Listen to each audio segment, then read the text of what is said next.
नमस्कार दोस्तों, कैसे हैं आप सब लोग। ये कोविड-19 की महामारी का सेकेंड वेव भी बहुत जल्द खत्म हो जाएगा और हम लोग सारे बैक टू ट्रैक हो जाएंगे। लास्ट टाइम हमने एक स्टोरी शूट की थी और उसको आप लोगों ने बहुत ज़्यादा पसंद किया था। उसके बाद कई लोगों ने मुझे अक्सर पूछा कि आप अगली स्टोरी लेकर कब आ रहे हो। वैसे तो वो स्टोरी एक रैंडमली हमने शूट की थी और आप लोगों को बहुत ज़्यादा पसंद आई थी, इसलिए हम लोग एक नया सेगमेंट लेकर आ रहे हैं जिसका नाम है सैटरडे की स्टोरी। हर शनिवार को हम लोग एक स्टोरी देने का आपको प्रयास करेंगे और आप लोग उसे पसंद करेंगे, इसमें कोई शक नहीं है। तो दोस्तों चलिए शुरू करते हैं आज की स्टोरी। एक गांव में दो लड़के रहा करते थे। एक का नाम था सूरज और एक का नाम था दीपक। वैसे सूरज पढ़ाई में बहुत अच्छा करता था, दीपक भी वैसे कुछ कम नहीं था, लेकिन सूरज पढ़ाई में बहुत ही ज़्यादा अच्छा था, इसलिए उसे सभी टीचर्स स्टूडेंट बहुत ज़्यादा पसंद करते थे। और दीपक की वैसे तो ठीक ठाक ही इज्जत थी। स्कूल की पढ़ाई कंप्लीट करने के बाद सूरज तो शहर चला गया अपनी हायर एजुकेशन के लिए, लेकिन दीपक गाँव में ही रहा और उसने डिस्टेंस एजुकेशन में कॉलेज की पढ़ाई शुरू कर दी। तो वैसे तो वो पढ़ाई सिर्फ नाम के लिए होती है और वो अपने आगे के करियर के बारे में चिंता में पड़ गया। अक्सर हम लोग ये देखते हैं, गांव में एक बहुत धनी सेठ था जिसका नाम लाला सेठ था। उसे अपने धन का बहुत ज़्यादा गर्व था और एक बार दीपक उसके पास में कुछ जॉब मांगने के लिए या कुछ काम के हिसाब से चला गया। उसे सूरज और दीपक के दोस्ती के बारे में पता था। उसने सूरज की बहुत वाहवाह की और दीपक को नीचा दिखाने की कोशिश की। लाला सेठ को अक्सर लोगों को नीचा दिखाने की बहुत बुरी आदत थी, जिसमें दीपक भी आ गया। लेकिन कभी कभी कहते हैं ना कि कोई बंदा अगर आपके बारे में बुरा कह रहा है तो उससे भी हमारा ट्रांसफॉर्मेशन हो सकता है। वैसे ही दीपक ने उसी समय लाला सेठ को चैलेंज कर दिया कि सेठ, आज से 5 साल के भीतर मैं सिर्फ इस गांव का नहीं, इस शहर का सबसे अमीर आदमी बनकर दिखाऊंगा और आपका ही बिजनेस मैं खरीदूंगा। ये कहना तो बहुत आसान था, लेकिन दीपक वहाँ से तो चल पड़ा और उसने सोचना शुरू किया कि वो कैसे अमीर आदमी बन सकता है। इतना आसान तो नहीं होता है। एक सेकंड के लिए उसने ये सोचा भी कि भाई, ताव में आकर हमने बहुत बड़ा चैलेंज सेठ को दिया है, पता ही नहीं है ये कंप्लीट होगा भी या नहीं। इसके बाद दीपक सोचने लगा कि अमीर कैसे बन सकते हैं। उसने कई लोगों से बात की और उसके बाद एक बात तो उसे समझ में आ गई कि अमीर बनने के लिए उसे कोई ना कोई बिजनेस करना पड़ेगा। लेकिन उसने ये भी समझ लिया कि बिजनेस करना इतना आसान नहीं है, क्योंकि बिजनेस में हमेशा लॉस होने का चांस होता है। लेकिन वो हारा नहीं और उसने 1-2 छोटे छोटे बिजनेस शुरू कर दिए। लेकिन दीपक को किसी भी बिजनेस का एक्सपीरियंस नहीं था, इसलिए उसका बिजनेस का लॉस होना लाजमी था। और उसने जो 1-2 बिजनेस शुरू किए थे वो लॉस में आ गए और वो बंद भी हो गए। उधर शहर में सूरज बहुत अच्छी पढ़ाई कर रहा था और उसे बहुत अच्छे कॉलेज में एडमिशन भी मिल गया था और वो अपने पढ़ाई के ऊपर ध्यान देकर अपनी लाइफ में आगे बढ़ रहा था। बीच बीच में दीपक उसे फ़ोन करते रहता था, दोनों एक दूसरे से बात करते रहते थे और सूरज को हमेशा दीपक की चिंता सताई रहती थी कि भाई, इसने तो चैलेंज तो ले लिया है, लेकिन ये चैलेंज के पीछे अपना पूरा लाइफ ख़राब न कर दे। इधर दीपक ने अलग अलग बिजनेस करने का अपना काम जारी रखा, लेकिन हमेशा वो कुछ न कुछ रीज़न की वजह से उसके बिजनेसेस फेल होते थे। लेकिन उसमें एक बहुत अच्छी आदत थी कि जब भी कोई बिजनेस फेल होता तो वो उसकी नोटिंग करता, वो पर्टिकुलर बिजनेस फेल होने के रीजंस क्या थे उसके बारे में वो लिखता रहता और वो नोटबुक वो हमेशा अपने साथ रखता था। जब भी वो अगला नया बिजनेस शुरू करता था तो अपनी पिछली गलतियों को एक बार पढ़ लेता था और उसे दोहराया ना जाए इसका ज़रूर ध्यान रखता था। ऐसे करते करते दीपक के 1-2 नहीं 15 बिजनेसेस हो गए, जहाँ पर उसे हमेशा फेल्यूर ही देखने को मिला। और धीरे धीरे उसकी नोटबुक भी कंप्लीट हो गई, क्योंकि जब भी हर बार बिजनेस फेल होता तो उसका रीज़न हमेशा कुछ ना कुछ नया होता।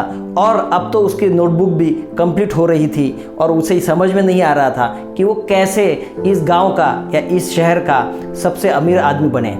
और ये उसे चिंता सताने लगी थी कि वो कैसे इस गांव का ही नहीं, इस ज़िले का सबसे अमीर आदमी बने। उधर सूरज ने भी अच्छे कॉलेज की एजुकेशन ऑलमोस्ट कंप्लीट कर ली थी और वो नौकरी ढूंढने के लिए इधर उधर भटक रहा था। भले ही आप कितने भी अच्छे कॉलेज से आप एजुकेशन क्यों न प्राप्त कर ले, लेकिन आपको नौकरी के लिए भटकना ही पड़ता है। ये आज की फैक्ट है। इधर दीपक ने अपने अलग अलग बिजनेस फेल्योर के रीजंस इकट्ठा किए थे और उसके बावजूद भी उसका जो मोटिवेशन था वो कम नहीं था। 2-3 साल तक जब उसके सारे बिजनेसेस फेल हो चुके थे, फिर भी उसे नया बिजनेस करने का जज्बा अभी भी बरकरार था। इसी के बीच जब सूरज ने अपनी एजुकेशन कंप्लीट की तो एक दिन वो दीपक को मिलने के लिए अपने गांव आया। दोनों इतने साल के बाद मिल रहे थे तो उन्हें बहुत अच्छा लग रहा था। इसी बीच दीपक ने अपना सारा एक्सपीरियंस सूरज के साथ शेयर किया और सूरज ने भी अपना जितना भी एजुकेशन का एक्सपीरियंस था वो अपने साथ शेयर किया।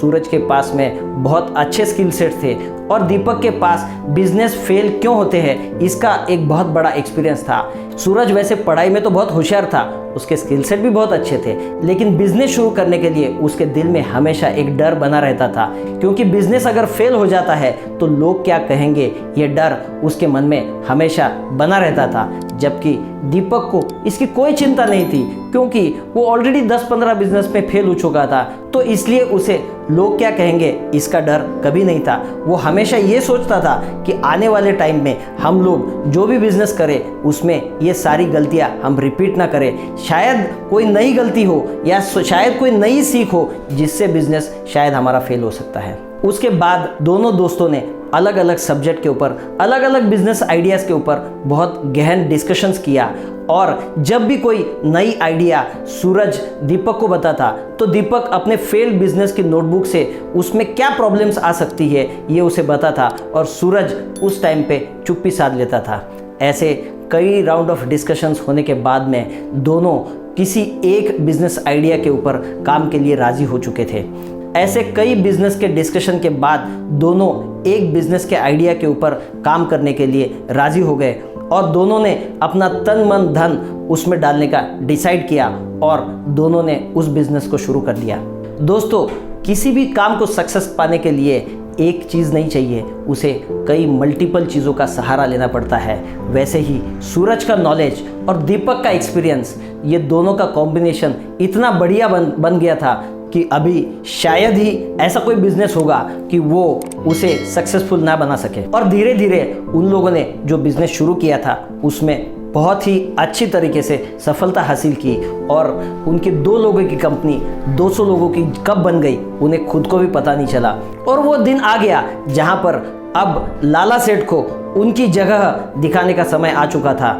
एक दिन लाला सेठ को फ़ोन आया कि उनकी गांव में एक बहुत बड़ी ज़मीन है, उसे कोई खरीदना चाहता है, वहाँ पर कोई तो एक अच्छी फैक्ट्री सेटअप करना चाहता है। तो लाला सेठ बहुत खुश हो गए और उन्होंने पूछा, मैं कहाँ हूँ साहब कि जिससे मैं अपनी ज़मीन के पेपर्स आपको दिखाऊं और आपको जो भी सुविधा चाहिए गांव में सेटअप करने के लिए वो मैं आपको प्रोवाइड करूं। तो सामने वाले व्यक्ति ने कहा कि सेठ जी, हम आपके घर पर रविवार को आएंगे और आपके घर पर ही उस ज़मीन के बारे में और सारी चीज़ों के बारे में हम लोग बात करेंगे और वहीं पर हम लोग सौदा पक्का कर देंगे। तो लाला सेठ रविवार के दिन का बहुत बेताबी से इंतज़ार कर रहे थे और फाइनली वो घड़ी आ गई जिस समय लाला सेठ उस व्यक्ति को मिलने के लिए बेताब थे जिससे उनका ज़मीन का ट्रांजैक्शन कंप्लीट हो जाए और वो ज़मीन उस व्यक्ति को वो बेच सके। और उन्होंने जब उस व्यक्ति को गाड़ी से उतरते हुए देखा तो उन्हें ज़रा सा भी ख्याल नहीं आया कि इस व्यक्ति को मैंने कहीं देखा है। धीरे धीरे जब वो व्यक्ति उनके पास आने लगा तो उन्हें अचरज हुआ, क्योंकि वह व्यक्ति और कोई नहीं था तो खुद दीपक ही था जिसने उन्हें चैलेंज दिया था कि 5 साल के अंदर वो उस गांव का ही नहीं तो उस ज़िले का सबसे अमीर व्यक्ति होगा। और वही व्यक्ति उनकी गांव की प्रॉपर्टी खरीदने के लिए आया था जहां पर वो एक फैक्ट्री का सेटअप लगाने वाला था। उस समय दीपक ने आते ही लाला सेठ के पैर छुए और बड़ी इज्जत दे करके उन्हें कहा कि लाला सेठ, भले ही सेठ 5 साल पहले मैंने आवेश में आकर के आपको चैलेंज दिया था कि आपकी ज़मीन मैं खरीदूंगा, लेकिन अभी इतने साल के बाद मैं आपको नीचा दिखाने के लिए यहाँ नहीं आया हूँ, जबकि गांव में अपना एक फैक्ट्री हो और गांव में भी विकास हो, इसलिए मैं आपकी ज़मीन खरीदना चाहता हूँ। और उस समय लाला सेठ को बहुत गिल्टी फील हुई और उन्होंने दीपक को कहा, भाई मुझे माफ़ करो, मैंने 5 साल पहले तुम्हारे साथ बहुत बड़ा दुर्व्यवहार किया था, लेकिन आज से मैं कसम खाता हूँ कि मैं किसी को भी अपने पैसे का गुरूर नहीं दिखाऊंगा, किसी को भी नीचा नहीं दिखाऊंगा। इस बात से दीपक बड़ा खुश हुआ और उसके बाद दोस्तों दोनों ने ज़मीन के ट्रांजैक्शन की तो बात की, लेकिन देने और लेने की कोई बात नहीं हुई, क्योंकि लाला सेठ को जो भी पैसा दीपक देने वाला था वो मंजूर था और दीपक ने भी कोई कम रकम उनको नहीं चुकाई। तो दोस्तों इस पूरी कहानी से हम लोग क्या सीख सकते हैं? इसमें से 3 चीज़ें ज़रूर सीखनी चाहिए। पहली चीज़, अपने पैसे, अपने ज्ञान, अपने टैलेंट का गुरूर मत कीजिए और उसे किसी को नीचा दिखाने के लिए यूज़ मत करो। दूसरी चीज़, भले ही आपके पास टैलेंट हो सकता है, लेकिन उसे प्रैक्टिकली अमल में लाने के लिए आपको एक टीम की ज़रूरत होती है, जो टीम आपके डर से भी आगे काम करती हो। और तीसरी चीज़, किसी भी बंदे ने हमें कोई चीज़ चैलेंज की हो तो उससे डरना मत, उस चैलेंज को एक्सेप्ट कीजिए। भले ही आप वो चैलेंज कंप्लीट ना कर पाए, लेकिन उसे कंप्लीट करने का जज्बा हमेशा आपके मन में रखिए। दोस्तों आशा करता हूँ कि ये स्टोरी आपको बहुत पसंद आई होगी और इस स्टोरी से रिलेटेड जो भी बातें आपको भी पसंद आई हो तो मुझे कमेंट सेक्शन में ज़रूर बताइए। और आपको ऐसी स्टोरियाँ और सुननी हो तो मुझे ज़रूर एक कोई सब्जेक्ट दीजिए, उस सब्जेक्ट के ऊपर कोई अच्छी स्टोरी ढूंढकर मैं आपको सुनाने की कोशिश करूँगा। आपके मोटिवेशन के लिए और आपके सारे सजेशंस के लिए बहुत बहुत धन्यवाद। और इस वीडियो को लाइक, कमेंट और शेयर करना ना भूलें और ऐसी स्टोरियाँ ज़्यादा से ज़्यादा लोगों तक पहुँचे, इसलिए हमारे चैनल को भी ज़्यादा से ज़्यादा लोगों तक पहुँचाइए और उन्हें सब्सक्राइब करने के लिए आग्रह कीजिए। धन्यवाद।